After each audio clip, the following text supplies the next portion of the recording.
185 miles south. A hardcore punk rock podcast.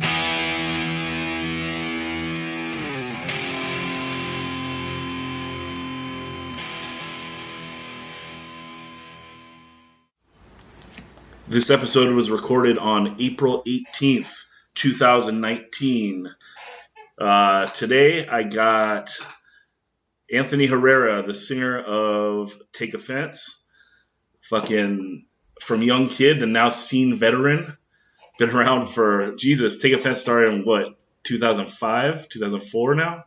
January 1st, 2005. Jesus Christ. So official. That was 14 years. So you've been in the band like now, what, more than half your life? Yeah. Or yeah, just about. Because you turned 29 in July, yeah? Yeah, that's right. That's fucked up. Fucking lifer, dude. How did the band start? It started with just a group of three friends, me, the original bass player, Ray, and then we had a friend named Brian Kennett who was on drums. And then shortly into like a couple weeks of practice, Ruben, who's still in the band, started playing with us. And were you guys, you're already going to shows and shit, yeah? Yeah, definitely. Yeah. For like a couple of years. And who are your favorite bands that you like were into, like when you started getting into hardcore? Shoot. Like live. Oh, okay. Internal Affairs, like a lot of the LA bands that were coming out and were around that time.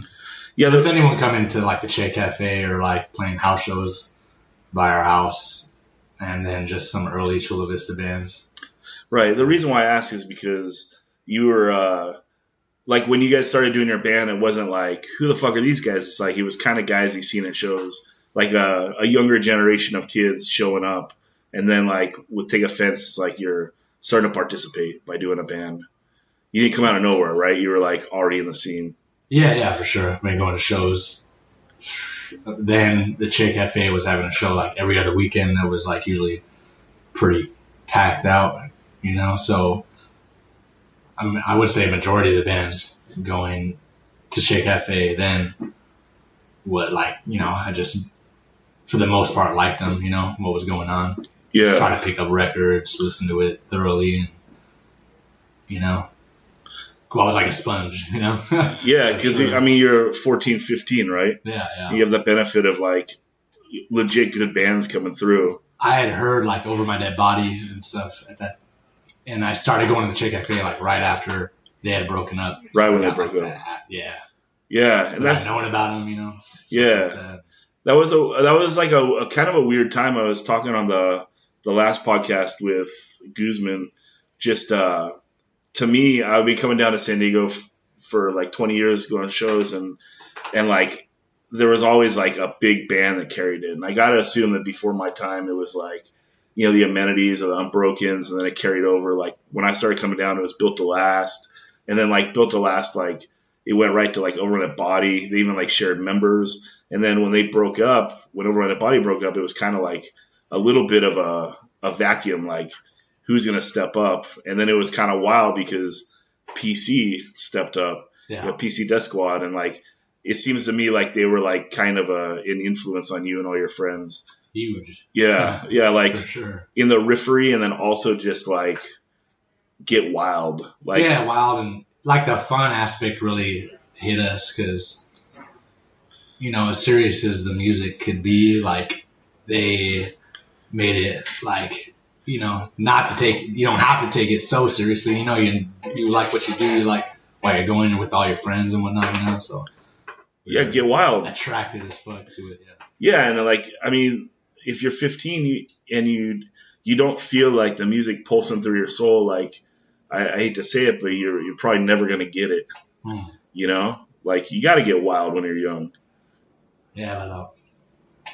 The angst. Yeah, you know? all that teenage angst. But yeah, so you guys did a demo in probably 05 then, right? If the PC Death Squad split is in 06. You had a demo or a couple demos before that? For that, yeah, we had one like demo that we actually printed and gave out to people. that there's only a handful of people that would probably remember any of the songs. You know, and then we made another one like shortly after, like a few months after, that was like, you know, the sound was a little bit more stepped up and stuff like that. Yeah, and then did you re-record for the PC Death Squad split, or did you use songs off that second demo? Those were all brand new songs. Sick. Three new ones. Yeah, that's sick. And how did you come to know those guys? PC Death Squad? Yeah. Through Guzman was like in the circle of friends. Rubens had an older brother who had been involved in, you know, going to shows. And Rick. Rick. From Down Again. That's right. And started hanging out with them, you know, like the quote-unquote older crew of Chula Vista, you know. They're like 19. Yeah. Old-ass 19-year-olds. The wise ones. Yeah. And we're like, you know, we would just be around them all the time, you know. So then met Guzman and just eventually met everyone else. And then we would, thinking about it now, it seemed like we played a show with PC Death Squad like once a month. Yeah. You know, so then it was on. We played our first out-of-town show with PC Death Squad in Ventura. Yeah, I put you on that show. Oh, that's word. I was also with Retaliate, the greatest hardcore band in the world. Yeah, it was. Yeah, I brought you guys up, and we played. Yeah, even though right. I think at that point I already lived in San Diego, but yeah, the Alpine was popping, and Todd was helping us out a lot, like putting us on shows there. And I think, yeah, we did that show, and I brought you guys up, PC and you guys. Yeah. That would have been right after the 7-inch came out?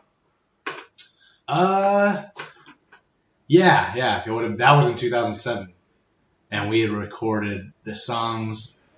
Yeah, the 7-inch is 06. 06, yeah. Yeah. So yeah, we'd already established like a friendship between everyone by then. Yeah, and you guys were good by then, right? You know, like you're still a little bit of your old sound, like just like a more punk rock band. I don't know. We felt like better about what we were doing and shit, you know. Yeah, you turned into like a confident live band by then.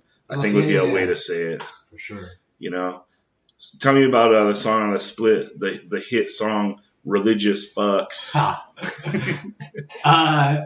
Let me tell you about it. It was just in my family. There was like always like a pretty strong like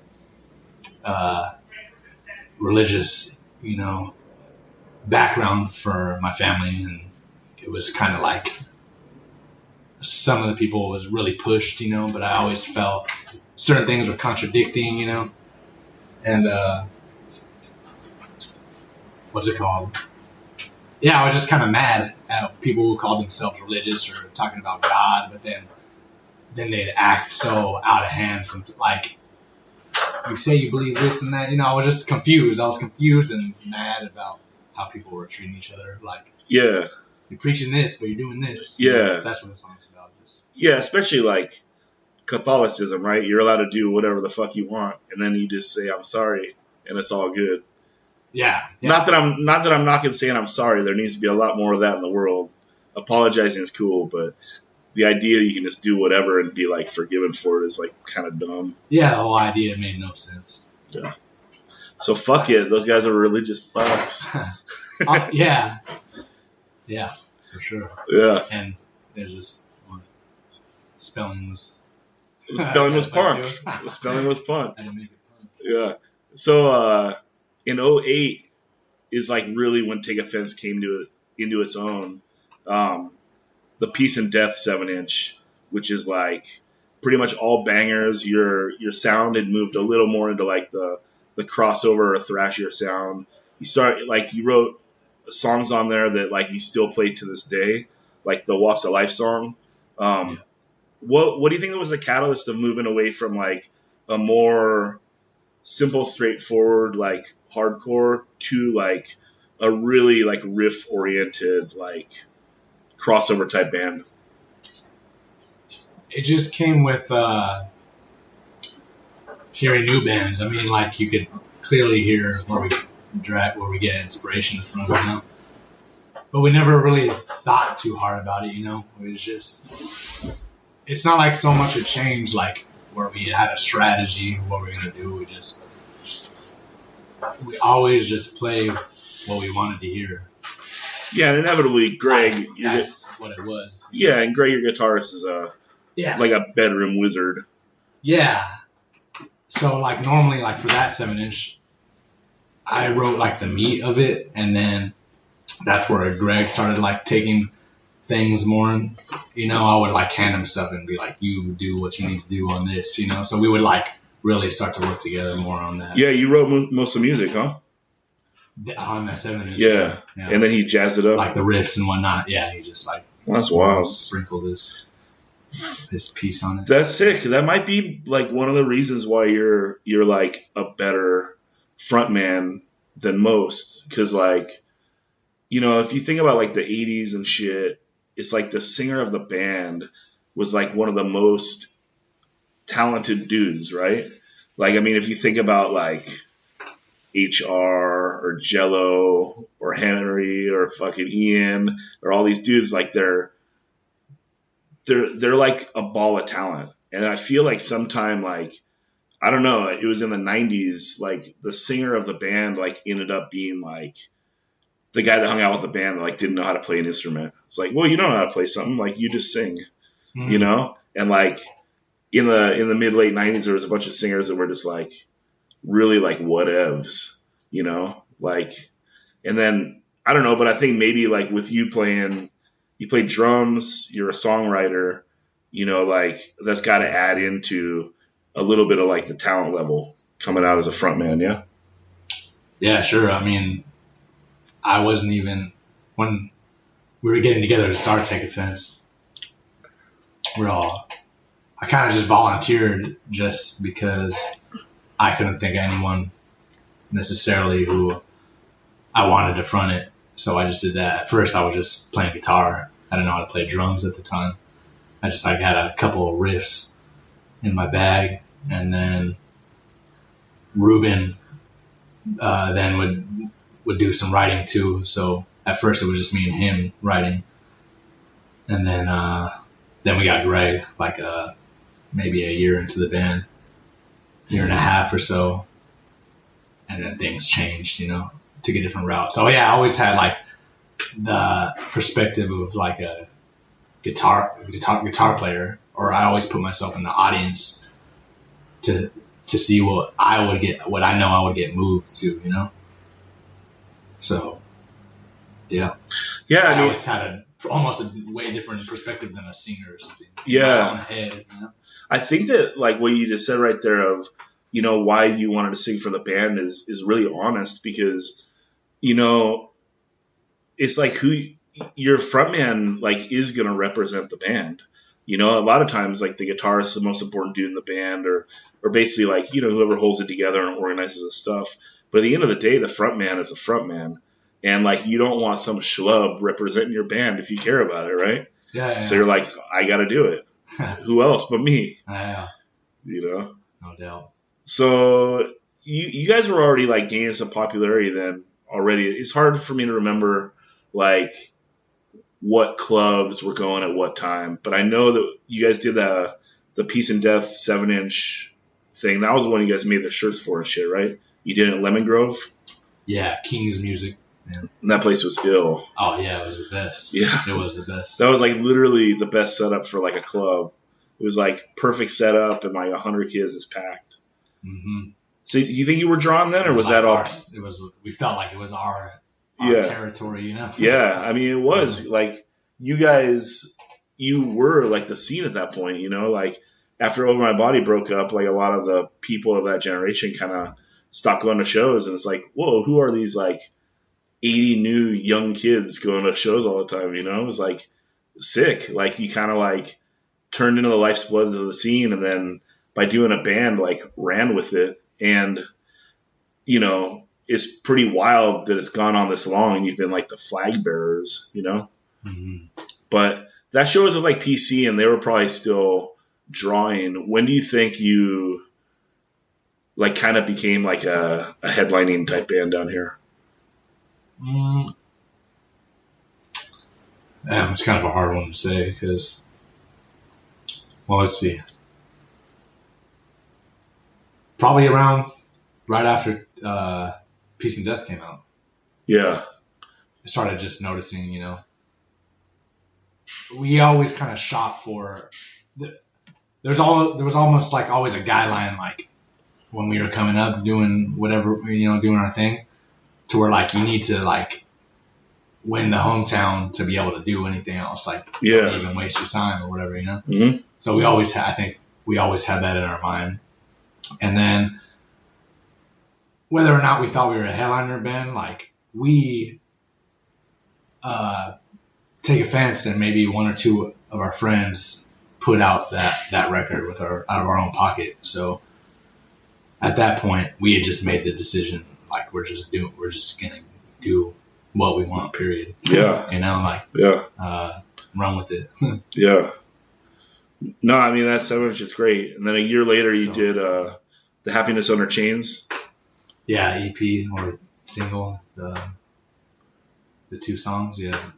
Is that Collins' label? Collins' old label? Yeah, that's right. Yeah, and then finally, first LP in. You didn't tour before you did the LP, did you? No, it was Tables Will Turn, and then right after. So in 2011, you guys do your first LP. You recorded it down here. You do half here and half with Nick. No, we did it all down here. We did like there's 2 versions of Tables Will Turn, and the second one got printed. We did one here at a studio called Black Box, the first one. Right here in Golden Hill, actually, right up the street on 25th. And what's it called? We didn't like how it sounded. We didn't like how it came out. I remember dumping a good amount of money into that too, and being like pretty bummed out how that turned out, you know? It wasn't like horrible sounding, it just wasn't what we wanted to hear. So then we re-recorded it in Chula Vista at a studio down there that one of our friends had, or the guy that we had become friends like in a short amount of time. Just banged it out like in half the time. Yeah. Sounded twice as good, you know? Yeah. What was that guy like? He understood the music more, or? I'd say, or I think he just cared about it more because he was like just getting started recording local bands and stuff like that. So, and he was like good at what he did too. So, and caring makes it better. Yeah, that's such a hard decision to scrap a recording. You know, like especially if you like, especially at that time with the little money. I know you're so young. Put it all in there, you know. I know. I always said like take events made me broke because like I had saved up a good amount of money up to that point. And, like, I'm better now, but for a while I was like, I know that scraping. Yeah, that's terrible. But you do that record, and that record is the shit, right? Comes out, and again, like you're still playing songs off that. Like No Tomorrow is like a perennial show closer. Power in Our Hands, those are like songs you still play all the time. What did it feel like to like have an LP? It's like, because that's like a crown jewel of a lot of bands, you know? A lot of bands don't get there. Yeah, it was one of the best feelings, if you ask me. It's fucking great. And it was good. You felt like it was good. Yeah, definitely. So, and that was on Reaper. I guess I went a little out of order. Like, how did you meet Patrick, and how did you hook up on that? Before Peace and Death got released, we had contacted Reaper Patrick, spoke with him to see if he would be interested in putting it out, and then he kindly told us that he had just had too much going on or whatever, you know. But that was cool. We got to meet, got to say what's up. And then years down the line, he heard Tables Will Turn. A friend had given it to him, and then he contacted us, which was like Oh, that's right. Out of nowhere. That's right. So you guys self-released it. Peace and Death, yeah. Peace and Death. Uh-huh. But then he put out Tables Will Turn. That's right. Yeah. Oh, you hit him up for the 7-inch. Yeah. And he turned it down. Then he took the LP. And it's funny the way he heard the original recording of Tables Will Turn. And we were like, ugh, you know? Yeah. But he he liked it so much, you know. He we told him, like, he hit us up, and then we told him, hey, like, we're down to put it out, but we're gonna re-record it because we don't like how it sounds. Mm-hmm. If I remember right, he was even saying like, no, we'll just do this and we'll do it how it is. We're like, no way, you know. Yeah. But yeah, so we had met him 3 years before that, just real quick. And like when he was out here or something? He was out at Sound and Fury in Oxnard. Oh. And then we said, what's up? Did you guys play that? Yeah, we played that. 2009. Yeah, which ones did you guys play? Just that one? We played at least a handful of them. 2009, 10. Maybe not 10, no. 2009, 2011. We played like every other year, I think. You played like all 3 spots, though? Yeah, I think we played like 4 times, something like that.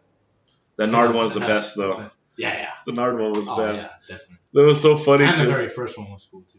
In Ventura? Because it was in Ventura, but the first Sound and Fury, we stayed in a hotel in Oxnard. Uh-huh. And it was a fun time. Yeah, it was wild. Yeah, we caught the wildness of Oxnard though, like in a hotel parking lot, like just everything that goes on. Yeah, it was so funny, like when because where they did Sound of Fury is in South Oxnard, like close to the beach at Wainimi, and it's kind of like not the best area. And I remember like reading on, I don't know if it was the Bridge 9 message board or something, but all these kids are flying out from the East Coast, and I see this kid be like, dude, I'm so fucking stoked, like I got a room at the motel right next to the club. And I was just thinking like, dude, that's a hooker motel, like for sure, like that shit still might be by the hour, and you got some kid flying in from like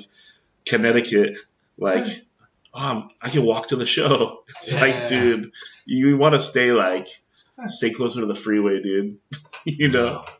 And then also I remember after the show, some kid was like, I don't get it, man. Like this SUV was like driving away from the show so quick, and it flipped over, and then the guy like got out and ran away. Like, why would you leave your car?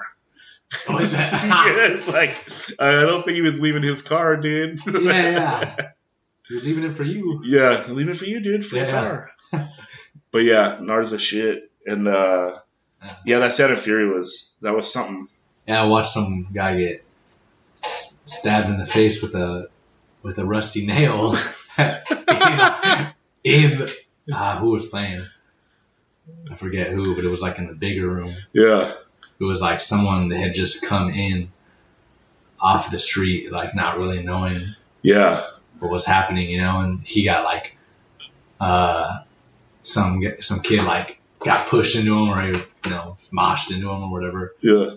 And the guy just swung like he swung at him with his fist closed. It just looked like he socked him in the face, but then the kid like had his hands to his face and then like brought him down, and he was just bleeding all crazy. Jesus. And the guy like just had a straight up nail like clenched in between his fingers, What the fuck, dude? To cut him, not to kill him. Yeah, just to jig him a little bit. He got him good. Jesus Christ. And then that guy got thrown out. Yeah, and like pretty quickly. Yeah, they hired legit security. Yeah. Yeah, but that place is wild. Skate Palace. There was like a bunch of shows there going back to the 80s, and like that place never had good vibes. Yeah. Like be the happiest band playing, you still feel like you're gonna get stabbed. Yeah, it's still like some of the cobwebs are still there. Yeah, it's a wild one. So right after the first LP, do you do your first tour? Yep, we hit the road with Naysayer from Richmond, Virginia. And where did you start? Where was the first show? Jacksonville, Florida. So you drove to Florida? Drove straight to Florida in January. We had never... I'd probably seen snow once before, so like we hit the road, and then with the holes, we went through Texas and all through the south to get to Florida, and it was all frozen, and we were just a couple of boys from California sliding all over the place. Yeah. Literally fucking almost like spun out a bunch of times. Straight to Jacksonville. Yeah. And then how do you do? How was the first show? It was kind of more of an empty show. We had a good time though. We were just so excited to be out and about. Yeah, and that's a good band. That was a good mix for you guys. That's a good band for you guys to play with. Yeah. No, it was cool because we were already like, all of us were more or less a fan already. So Had they already come out here? It's already easy to be friends. Yeah, they come out here in 2009. I remember Because they played like, they played Shea. I remember they played like a house party in Chula. That was on that tour. That was that tour. Yeah. It came back home. That All was right. like halfway through the tour.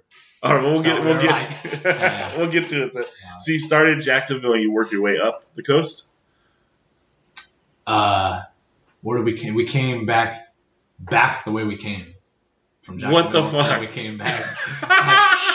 So you drove to Jacksonville and then you're coming back to So like Alabama? So we drive to Jacksonville and then I believe we just started like tracing our way back. Where we had come from, back, straight through, I forget what the first stops were like on the way back, but, made it to Texas and then New Mexico, Arizona, back to California, then up the West Coast to Canada, to Vancouver. Okay. And then basically made like a big C, like we ended in upstate New York. And then drove home after that. Jesus. So you did like 2 straight drives. That's like that's like the most fucked up thing. I can't imagine that. When it was pretty hectic, but yeah. But at least you got out there, right? Yeah. It's your first time. And did either of the bands book that or did someone book it for you? It was a tour that Naysayer had already booked. And then Kitzel, Patrick Kitzel just asked if we wanted to hop on the tour. Yeah. I just remember the first time I toured in 01, we would make all these weird backtracks, like, we're playing like North Carolina, and then we're playing Boston, then we're playing DC, then we're playing New York. It was just like, dude, we're zigzagging like the East Coast, and I was like, dude, this is like fucked up because like there's 20 kids at these shows, we're getting paid like $30, and like we can't do this. Like the only way for like a small hardcore band to survive is to like plan diligently and like not have those big like drives where you're not making any money. Yeah. Or just be to the utmost prepared for what hell you're gonna go through. Yeah. Well, yeah, or save but you're blowing. We had no idea. You're blowing your money though. Yeah. Well, it was cool because we had money saved at that point. Too, yeah. So, at least on the money side, we were okay. So that tour Even if we didn't make much either, because for us during that time it wasn't. It was gas. Yeah, for sure. So that tour comes through Chula, and you guys play a little house party. Like, did something fall through? Which one? That you were saying that Naysayer and Take Offense, like that was that house show. Oh yeah, I was in a garage in Eastlake. That's where everything out, right? Yeah. What about that? Oh, because it was supposed to be at a venue. Was it? I don't remember. Yeah, it would just seemed weird to like have it be in this garage show because like it was like a kind of like a nice townhouse, and like I remember it was like one of those shows like because you guys were still pretty young and I was like, let's see, if I was in my 30s for sure, and I just remember like showing up at that show and being like, dude, I might be too old to like go to these things. Like these like house parties, like like walking through like the kitchen and like mom's there, it's like show me where the ruffians are. I'm baking cookies. Yeah, it's like I don't know if I can do this. And, like luckily, like Tim showed up. I was like, sick. I'm gonna stand by Tim, and he's got a good 10 on me, But it was like that was a weird night for me. Like literally, like contemplating, like, am I too old to go to house shows? Because like everyone was like 20. Yeah. Including me. Yeah, exactly. Exactly. I was 20. So you did another record like pretty close right after that, just the 4-song 12-inch. Yeah. With Under the Same Shadow. And that was cool. Like whose idea to do like a 4-songer on a 12-inch? I want to say that was Kitzel's idea. I don't remember exactly who came out with it, but it most likely would have been him because I think we were just brainstorming like what we would want to do next, and then at that time, Tables Will Turn came out, and then we were on the road, so we didn't like have much time to do. We didn't make much time to write anything, you know. So Yeah, you don't try to. We just like kind of pumped out a few songs real quick, and then talking to Kitzel, wanted to know what we want to do next, and we were probably just like, we got this. It's like, let's just do a 12-inch. Yeah. And we're like, okay, you it's your money. Do, sure, it's yeah, your yeah. money. Yeah. Yeah. No, but like, it's awesome that came out. Well, it's sick, and it's like nice big artwork, and I mean the album. I definitely didn't think of doing it. I didn't even know you could do that. So, so I didn't think of it. They can do anything, dude. Yeah, man.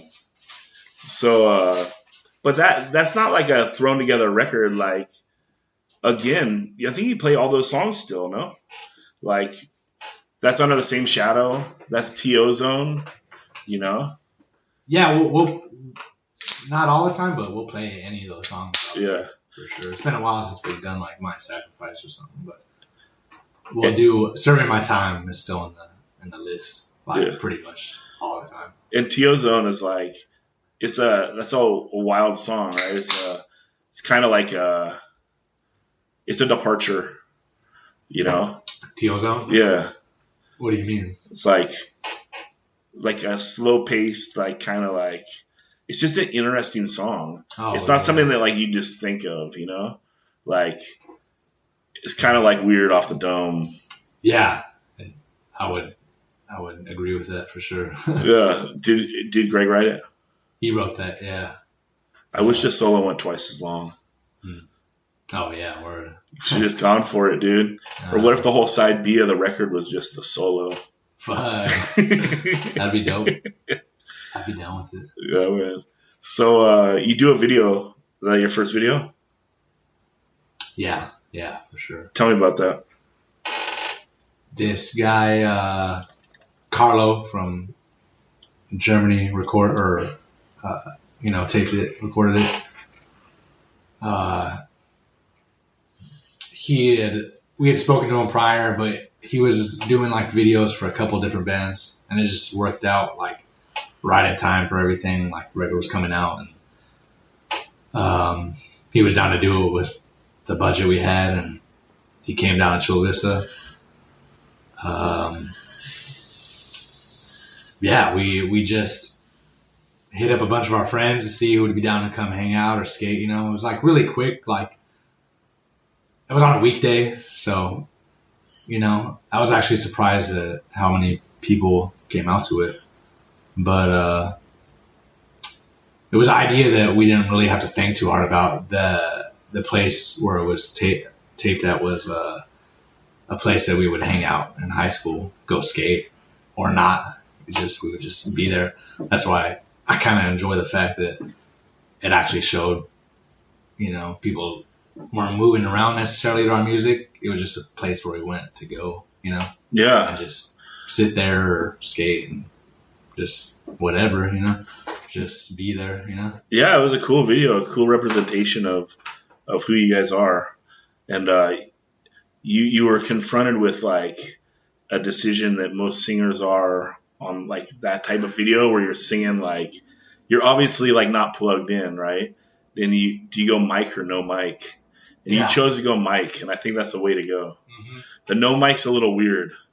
Yeah, it just feels better, or more real, I guess. Yeah. The mic.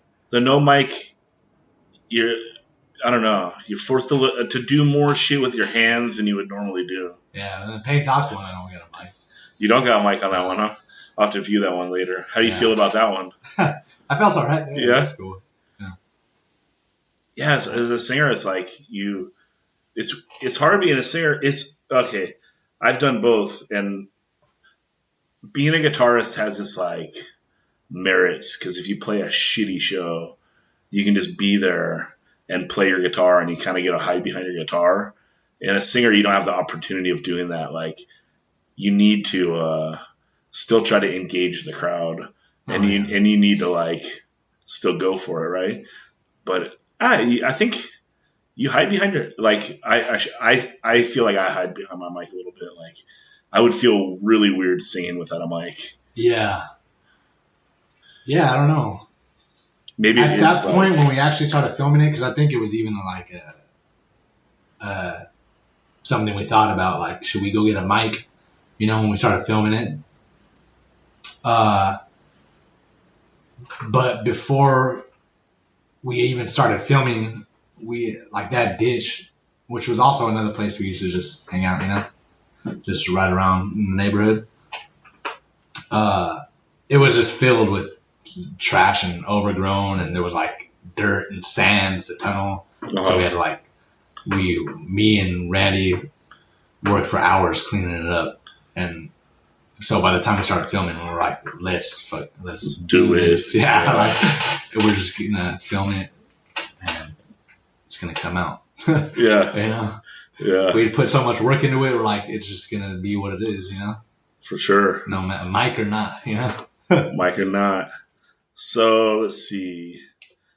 Then the next year you do United States of Mind, your next LP. That's a hell of a fucking run, dude. If you think about it, like LP and then like legit non-filler EP and then LP again, like in 2 years. That's pretty insane. You know? Yeah. How was it? Like, how are you finding the time to write quality songs? Well, when we made time, which was like small windows for sure, because all of us, we just get back home and go straight back to work, you know, and the normal grind, you know. But for me, like, for lyrics and stuff, I wrote a lot of my stuff on the job, actually, when at that time, you know, so I'd be like, either on break or just like if something came to me, just working, just, you know, moving along the day. Yeah, the assume right? Yeah, so a lot of my writing happened while I was at work, so. Yeah. Or even like riffs and stuff would come in my head, and then if it either stayed with me or didn't, so I'd bring it back home, and as soon as I got home and see if I could remember it, you know, stuff like that. If you get a riff in your head like during the day, how do you try to like retain it? Well, nowadays I just say it on my phone. You sing it into your phone. Yeah, for sure. But then I would just have to repeat it enough. Over and over. Yeah, yeah. And there's not too many songs like that, but I couldn't tell you what riff or what song. Yeah. Maybe I could, but it'd take more time to recall. Yeah. You know? But yeah, so like that, or yeah. A lot at work, a lot of lyrics written, driving up to LA, like, because we did most of our recording up in LA. So whatever I did have, a lot of the stuff I would add on as I'm on the drive up to LA. A lot of last minute lyrics that I was really happy with, stuff like that. So yeah, we should take a minute to talk about Nick, because it seems like he's been a very important person to your band. When did he like come into the picture for you guys, and how do you see his his stamp on the band? Nick is like the hating member of Take Offense for sure, you know. And I say that because we always wrote all of our riffs, all of our lyrics to this day, and but whenever we lacked in like structuring songs and stuff, he picked that up. He helped us structure a lot of songs, you know, putting them together, replacing certain parts and this and that, you know. So that was his been his role. Not always like well, I guess since we started like recording with him, he always like threw in his ideas, you know. And what was the first one you recorded with him? Under the Same Shadow. Okay. Yeah. So yeah, that's cool. And you do pretty much everything with him now. But I'd recorded with him before with Down Again. That's right. So we met Nick through Down Again. Right. Yeah. And Down Again is Ruben, your guitarist's older brother's band and your band. Yeah. Because you played, what, drums? I played drums, yeah. Yeah, so we met him back then. He picked up our demo for that band, Down Again. And then we talked, and he wanted to put that music out, So we recorded with him then. Nick put out the Down Again? He put out Down Again, yeah. Huh. I don't remember that. The LP. Well, actually, it was just on CD, but, it was a full-length album. That's sick. Yeah. Cool. And then, dude, also, you do 2 more records that year. Like, Patrick must have been fired up, huh? Because then you get the Place Your Bet Flexi 7-inch. Oh, yeah. Yeah, that's like another fun thing. Like, if your mind was blown that you do a 4-song LP, how about a Flexi, dude? The fuck is that? For sure. Another thing I didn't know existed. Yeah. Yeah. Huh? Yeah, because they used to have them, like, it'd come in a zine. Really? It'd be, like, attached to, like, the middle of the zine, Oh. And you'd, like, tear it out, and then, like, you just play it, and it sounds like shit. But you still get, like, a feel of the song, Mm-hmm. So, like, I don't know, they're cool. Yeah, you gotta use your imagination a little bit. A little bit. But, I mean, they sound okay, but not as good as a record. I think Pirates Press is doing them a bunch now. So, and then you also did Live at the SoCal Slam. That's right. That's sick. Because, like, what a funny one-off show, huh? Like, oh, yeah, that was right in the middle of recording United States of Mind, too. It was in the middle of it? Yeah. And you went up and played that show? Yeah. Yeah, that was fun. I just finished recording like a bunch of vocals, so like my voice was actually kind of shot. I remember. That's what I'll say. The kids can't tell, but yeah, no, that place, I love it. Actually, I didn't care that my voice was that shot. I was pretty drunk when we played that. There's a sick bar right next door, dude. Oh, that's true. Yeah. I can't remember the name of either of them. Well, Rock City's a club in Camarillo, and the bar next door I can't remember. I used to go there because I lived in Camarillo for 1 year, and yeah, it was funny. I think I was just telling you the story yesterday. Before a show one day, like we were hanging out and drinking in that bar, like before we went over the show, and there was like some fool in a Screwdriver hoodie, and we were like, the fuck, dude? Like, if that guy goes to the show, like, he's gonna get fucked up, Yeah. But, like, he never went to the show. Like, he was just, like, some racist hanging out. Like, oh, check it out, a real-life racist in the wild. Like, he's not even interested in punk. Yeah. He's just a fucking shitty racist. So, but anyway, yeah, that place, that's cool. Our friend Jay did the show. And SoCal Slam, dude, it's kind of cool that it got, like, documented like that. Because, like, it was just a show. It wasn't so much of a slam. Yeah. I remember reading, like, some internet comments on it, and, like, everyone's negative. They're like, none of these bands are slam bands. This is bullshit. And I'm like, whoa, I didn't even know, like, what is a slam band, dude? Yeah. Like, is that a genre? Is that a moshcore genre? No, I don't think so. You never heard of that either? Uh-uh. Okay, me neither.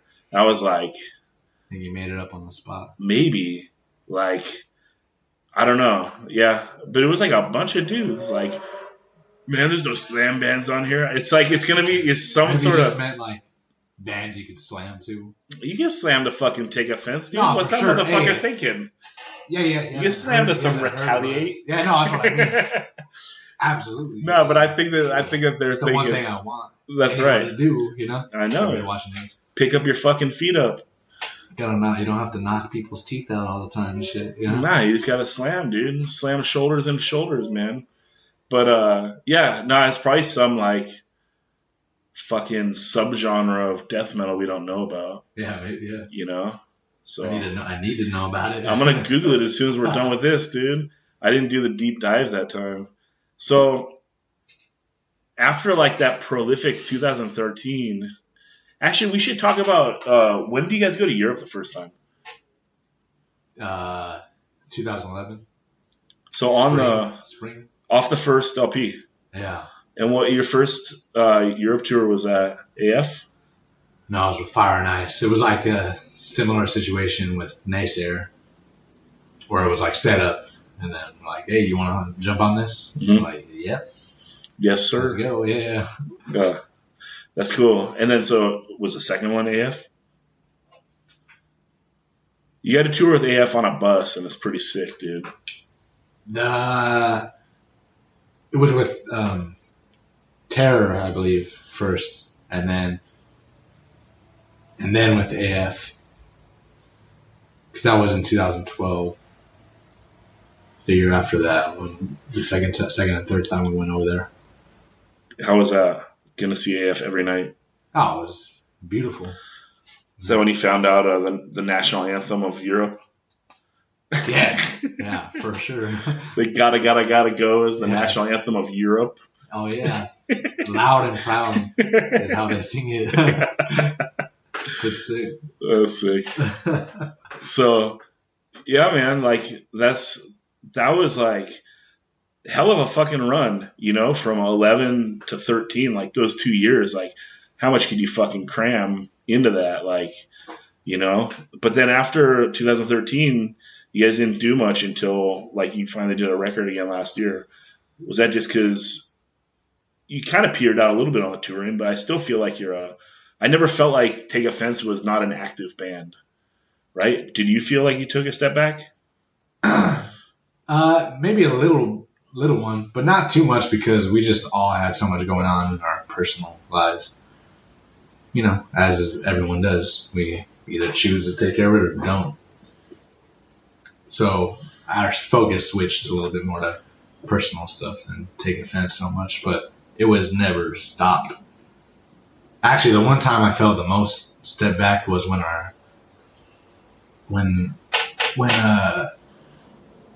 what's it called, that split with PC Death Squad was getting put out. Like, our bassist got into some trouble to where he was like on house arrest. So we, like, being that age, we didn't really know anyone else to play bass. So we're like, okay, we'll just wait till you're good to go again. Yeah. You know? And then he came back, we recorded those songs, and that split came out. So that was like a whole summer. So like that came out when we were in high school. So that felt like an eternity. Right. You know, we're like, for sure. Yeah, you lost a summer of punk rock.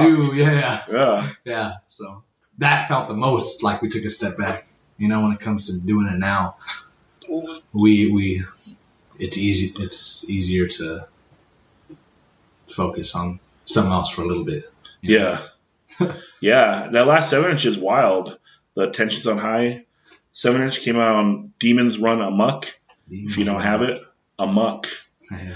But yeah, what a wild record. I remember you and me, we were driving to Oregon and like listening to the instrumentals when you were trying to write lyrics, and I consider myself a pretty good lyricist, and I just could not wrap my head around like how I would attack these songs. Like it's pretty fucking wild music, you know? And you tied it together really well.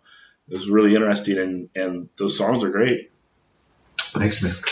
Yeah. Did my best. So what else are you guys looking to do? We're looking to put out a few more albums coming up. We're writing right now, and we'll be recording very soon. Yeah, I mean, you're past the writing phase. You're ready to record. Yeah. Well, we have some. Yeah, for the most part, we have a good amount of stuff to record. Hell yeah. Cool. We still got to write some lyrics. That'll come. That comes last minute, you know? Yeah. Don't you feel like a lot of your best shit is last minute? Yeah, for sure. And I don't like trying to stump myself too hard. If it's not coming to me, then I put it down and go do something else, but then come back to it. Yeah, for sure. All right, well, you have anything else? You feel like you've been well represented here? Yeah, without a doubt. Okay. With amongst friends, of course. Yeah, for sure. All right, well, thanks for doing it. All right.